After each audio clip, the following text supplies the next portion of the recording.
Your brand new iPhone deserves the best protection, and the iLune 3-pack screen protector plus 3-pack camera lens protector has you covered.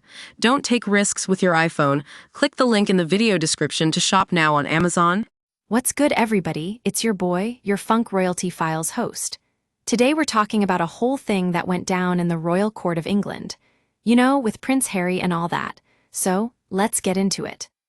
So, Prince Harry's been having some major beef with his security arrangements, specifically with this thing called Ravec. It's like this committee that's supposed to keep VIPs safe from threats, but apparently they messed up in Harry's case. Now, I know what you're thinking. What's the big deal? They just need to give him some more protection. But it's not that simple, folks. Ravec was created back in 2003 after one of their reporters got caught blagging his way into a job as a Buckingham Palace footman.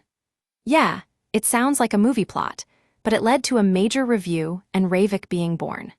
This committee is responsible for VIP security within England, Wales, and Scotland, and they're funded and overseen by the Home Office. Now, Prince Harry stepped back from royal duties, and that's when things got complicated. He wanted his family to feel safe in the UK, but it turns out Ravec had other plans. They told him he couldn't have met police protection because he wasn't a working royal anymore.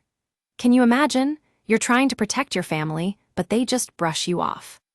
But what really got Harry's goat was that he felt like his security was being downgraded.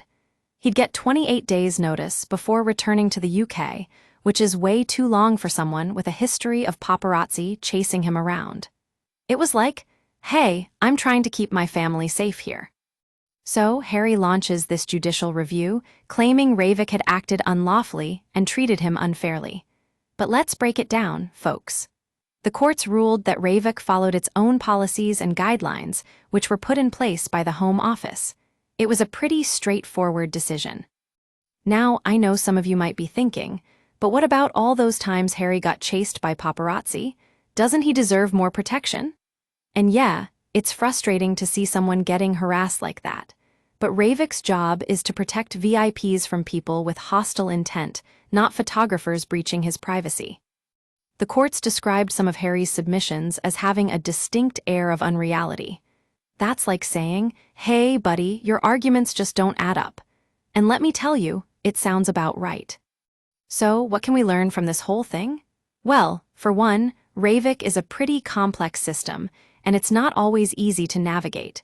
But that doesn't mean the courts are just going to hand over protection to anyone who asks for it. They've got to make sure it's fair and reasonable. That's what went down in Prince Harry's case, folks. It was a whole thing, but ultimately, the courts ruled against him. Maybe next time he'll think twice before jumping into court with some security beef. Until then, that's a wrap on this episode of Funk Royalty Files.